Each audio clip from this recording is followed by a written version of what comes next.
Hi all, LSS പാത്ത്ഫൈൻഡറിലേക്ക് സ്വാഗതം. ഇന്ന് നമ്മൾ ഡിസ്കസ് ചെയ്യാൻ പോകുന്നത് മലയാളത്തിലെ ആദ്യ യൂണിറ്റായ ചിറകുവിരിച്ച് എന്ന ഭാഗത്ത് നിന്നും LSS പരീക്ഷയ്ക്ക് ചോദിക്കാവുന്ന കുറച്ച് ചോദ്യങ്ങളാണ്. എന്നാൽ നമുക്ക് ചോദ്യങ്ങളിലേക്ക് കടന്നാലോ? എല്ലാവരും റെഡിയല്ലേ? ആദ്യത്തെ ചോദ്യം, കാണണമെന്നു വിചാരിക്കുന്നതു കാണാൻ ചെന്നാൽ കാണില്ല. ഈ വരികൾ ആരുടേതാണ്? ഉത്തരം അക്കിത്തം. രണ്ടാമത്തെ ചോദ്യം, താഴെ കൊടുത്തവയിൽ ഹരം കൊള്ളുക എന്ന വാക്കിൻ്റെ അർത്ഥം അല്ലാത്തത് ഏത്? എ. സന്തോഷിക്കുക, ബി. ആവേശം കൊള്ളുക, സി. സങ്കടപ്പെടുക. ഉത്തരം സി. സങ്കടപ്പെടുക. മൂന്നാമത്തെ ചോദ്യം, ഒന്നോർത്തു നോക്ക്. ഈ വാക്ക് പിരിച്ചെഴുതുക. ഉത്തരം ഒന്ന്, അധികം, ഓർത്ത്, അധികം, നോക്ക്. നാലാമത്തെ ചോദ്യം, ഈ പിടിവലി അവന് ഒട്ടും പിടിക്കുന്നില്ല. അതിൻ്റെ നീരസം അവൻ്റെ മനസ്സിൽ പതഞ്ഞു പൊങ്ങി. ഇതിൽ വെറുപ്പ് എന്നർത്ഥം വരുന്ന വാക്ക് ഏതാണ്? ഉത്തരം നീരസം. അഞ്ചാമത്തെ ചോദ്യം, ഒരു മണ്ണിൽ ജനിച്ചു നാം, ഒരു മഞ്ഞു പുതച്ചു നാം, ഒരു വെയിലു നുണഞ്ഞു നാം, ഒരു ഗാനം മൂളി നാം. ഈ വരികൾക്ക് ഏറ്റവും യോജിച്ച ഗദ്യരൂപം ഏതാണ്? എ. നമ്മൾ ഒരുമിച്ച് മഞ്ഞും മഴയും കൊണ്ട് പാട്ടുപാടി നടന്നു, ബി. ഒരുമിച്ച് നമ്മൾ കൂട്ടുകൂടി പാട്ടുപാടി നടന്നു, സി. നമ്മൾ ഒരു മണ്ണിൽ ജനിക്കുകയും ഒരേ മഞ്ഞു പുതയ്ക്കുകയും ഒരു വെയിലു നുണയുകയും ഒരു ഗാനം മൂളുകയും ചെയ്തു. ഉത്തരം സി. നമ്മൾ ഒരു മണ്ണിൽ ജനിക്കുകയും ഒരേ മഞ്ഞു പുതയ്ക്കുകയും ഒരു വെയിൽ നുണയുകയും ഒരു ഗാനം മൂളുകയും ചെയ്തു. ആറാമത്തെ ചോദ്യം, വാക്യത്തിൽ പ്രയോഗിക്കുക. ചിറകുമുളച്ചു.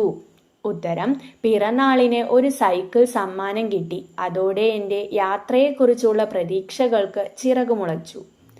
7. താഴെ തന്ന വരികളിൽ ഒരേ താളത്തിൽ പാടാൻ കഴിയാത്തത് ഏത്? എ. മഴയല്ലോ തുണിയെല്ലാം നനയുന്നു കുതിരുന്നു, പെരുവെള്ളം ചെളിവെള്ളം നിറയുന്നു കവിയുന്നു, ബി.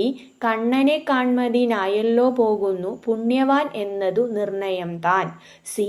കാച്ചിയ മോരൊഴി ചൊപ്പി വടിച്ചിട്ടു കാക്കേ പൂച്ചേ പാട്ടുകൾ പാടിയിട്ട് മാനത്തമ്പിളി മാമനെ കാട്ടിട്ട് മാമു കൊടുക്കുന്നു നങ്ങേലി. ഉത്തരം ഏതാണ്? സി. കാച്ചിയ മോരൊഴി ചൊപ്പി വടിച്ചിട്ടു കാക്കേ പൂച്ചയെ പാട്ടുകൾ പാടിയിട്ട് മാനത്തമ്പിളി മാമനെ കാട്ടിയിട്ട് മാമു കൊടുക്കുന്നു നങ്ങേലി.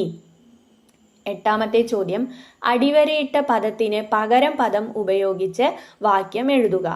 ആകാശത്തെത്തിയപ്പോൾ കഥയാകെ മാറി, മാനത്തിനുണ്ടോ വല്ല അതിരും വരമ്പും? ഉത്തരം ആകാശം, വാനം. ഒൻപതാമത്തെ ചോദ്യം, ചിറകുള്ള ബസ് എന്ന കവിതാഭാഗം ആരെഴുതിയതാണ്? ഉത്തരം വിഷ്ണുപ്രസാദ്.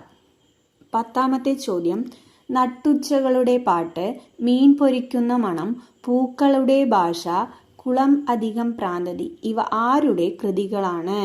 ഉത്തരം വിഷ്ണുപ്രസാദ്. 11. തളിർ കൈ എങ്ങനെ പിരിച്ചെഴുതാം? ഉത്തരം തളിർ അധികം കൈ.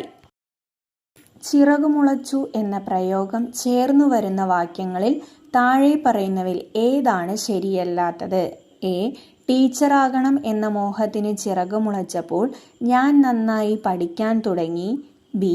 കുട്ടിക്ക് ചിറകുമുളച്ചപ്പോൾ അവൾ ബസ്സിൽ കയറി യാത്ര ചെയ്തു, സി. എൻ്റെ ഭാവനയ്ക്ക് ചിറകുമുളച്ചപ്പോൾ ഞാൻ നല്ലൊരു കഥയെഴുതി. ഉത്തരം ബി. കുട്ടിക്ക് ചിറകുമുളച്ചപ്പോൾ അവൾ ബസ്സിൽ കയറി യാത്ര ചെയ്തു. 13. ചോദ്യം, അക്കിത്തം അച്യുതൻ നമ്പൂതിരിയുടെ തൂലികാനാമം? ഉത്തരം അക്കിത്തം. 14. ചോദ്യം, ഏത് വർഷമാണ് അക്കിത്തം അച്യുതൻ നമ്പൂതിരിക്ക് ജ്ഞാനപീഠ പുരസ്കാരം ലഭിച്ചത്? ഉത്തരം 2019. 15. ചോദ്യം, 20-ാം നൂറ്റാണ്ടിലെ ഇതിഹാസം, ഒരു കുലമുന്തിരിങ്ങ ഇവ ആരുടെ കൃതികളാണ്? ഉത്തരം അക്കിത്തം അച്യുതൻ നമ്പൂതിരി. നിങ്ങൾ ആദ്യമായിട്ടാണ് ഈ ചാനൽ കാണുന്നതെങ്കിൽ ലൈക്ക് ചെയ്യുക, ഷെയർ ചെയ്യുക, സബ്സ്ക്രൈബ് ചെയ്യുക.